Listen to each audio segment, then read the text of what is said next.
Halo, kembali lagi bersama saya Asasia Behiku dengan NIM 2022-63018. Pada video kali ini, saya akan menjelaskan tentang sejarah tambang bawah tanah dan sistem dari tambang bawah tanah. Nah, dalam dunia pertambangan, metode yang digunakan untuk mengekstraksi mineral dan sumber daya sangat beragam. Salah satu metode yang paling dan sering digunakan saat ini adalah tambang bawah tanah atau yang sering disebut underground mining. Metode ini menjadi pilihan utama ketika sumber daya mineral terletak jauh di bawah permukaan tanah, di mana metode tambang terbuka atau open pit mining tidak dapat diterapkan. Sejarah tambang bawah tanah dapat ditelusuri kembali di zaman prasejarah dengan bukti awal penambangan yang ditemukan di berbagai lokasi di seluruh dunia. Salah satu contoh paling awal berasal dari Mesir kuno sekitar 3000 zaman Masehi, di mana para penambang menggunakan alat sederhana untuk mengekstraksi tembaga dan emas dari kedalaman tanah. Selain itu, penambangan bawah tanah juga tercatat di Eropa pada zaman Romawi, di mana teknik penambangan mulai berkembang dengan penggunaan alat yang canggih. Pada abad ke-12, tambang bawah tanah mulai berkembang pesat di Eropa, terutama di daerah yang kaya akan mineral seperti Jerman dan Inggris. Di Jerman, penambangan perak di Saksoni menjadi salah satu yang paling terkenal dengan teknik yang lebih terorganisir dengan penggunaan alat yang lebih baik. Pada abad ke-16, penambangan bawah tanah untuk logam berharga seperti perak dan timah semakin meluas, dan teknik-teknik baru mulai diperkenalkan, termasuk penggunaan peledakan untuk memudahkan akses ke deposit yang lebih aman. Dengan munculnya revolusi industri pada akhir abad ke-18 dan awal abad ke-19, metode tambang bawah tanah mengalami transformasi signifikan.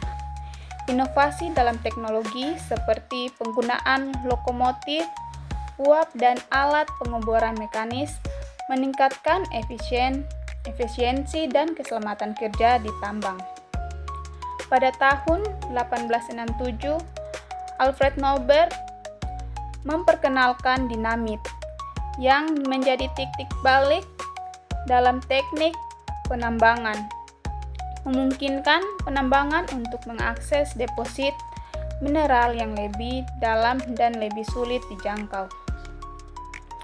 Nah, di sini akan menjelaskan tentang perbandingan dengan metode tambang terbuka.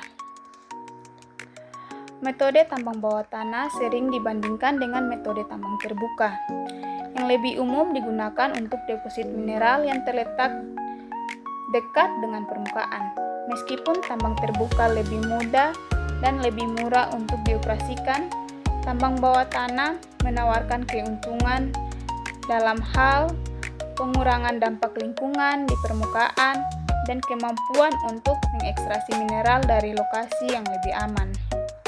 Namun, tambang bawah tanah juga memiliki tantangan sendiri, termasuk risiko keselamatan yang lebih tinggi dan biaya operasional yang lebih besar. Dalam penambangan bawah tanah, ada beberapa jenis metode yang sering digunakan. Yang pertama ada metode room and pillar, di mana metode ini melibatkan pembuatan terowongan yang membentuk ruang dan pilar untuk mendukung atap tambang. Biasanya digunakan untuk endapan batu bara dan mineral lainnya. Yang kedua ada metode cut and fill. Dalam metode ini, material yang diambil dari bagian atas digunakan untuk mengisi bagian bawah setelah biji diekstraksi. Metode ini sering digunakan untuk deposit yang lebih kecil dan lebih dalam, serta memungkinkan penambangan yang lebih selektif dan efisien.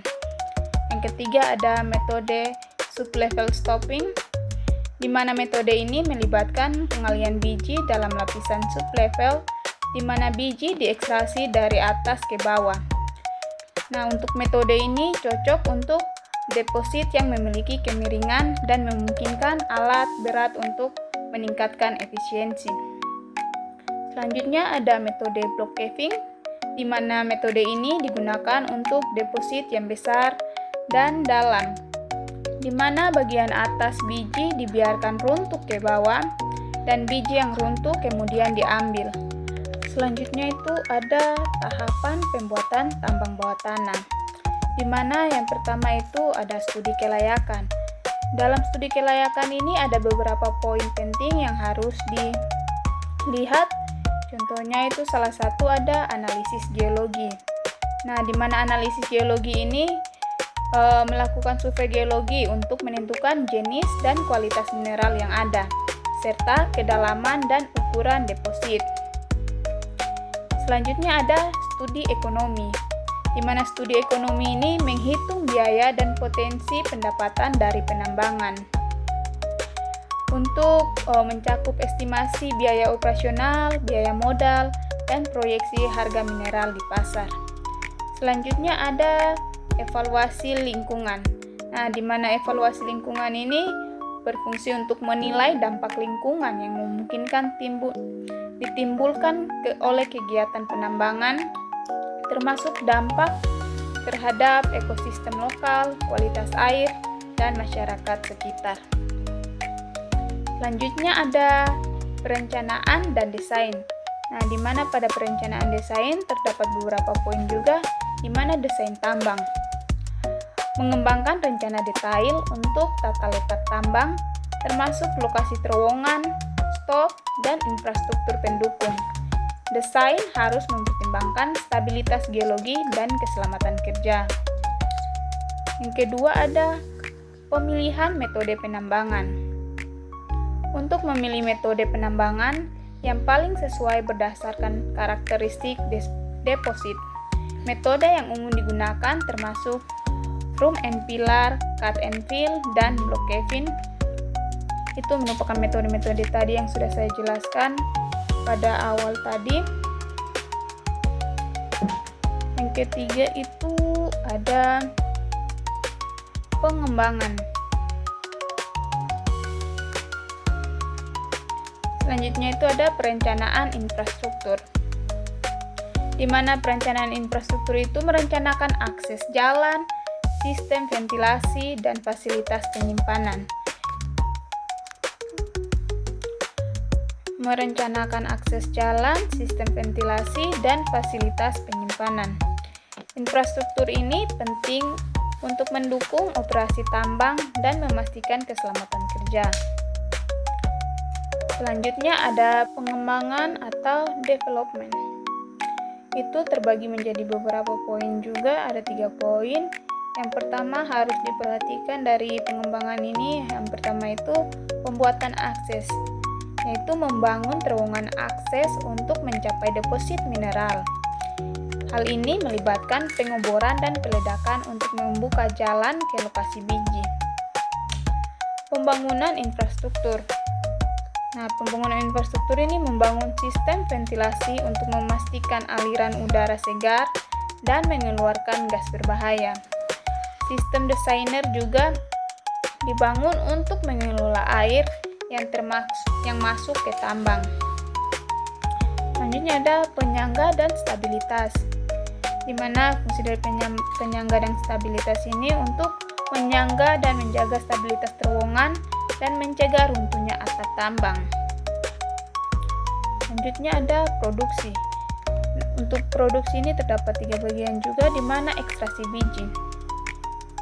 Nah, ekstraksi biji itu untuk menggunakan alat berat dan teknik peledakan untuk mengekstraksi biji dari stok. Proses ini harus dilakukan dengan hati-hati untuk meminimalkan kerusakan pada struktur tambang. Selanjutnya ada transportasi biji, di mana biji diangkut yang telah diekstraksi ke permukaan menggunakan sistem konveyor atau truk. Transportasi yang efisien sangat penting untuk menjaga produktivitas. Selanjutnya ada pengelolaan biji. Setelah biji diangkut ke permukaan, proses pengelolaan dilakukan untuk memisahkan mineral berharga dari material terberharga atau material pengotor. Oke, sekian dari video saya. Jika ada kekurangan dan salah kata mohon dimaafkan. Terima kasih.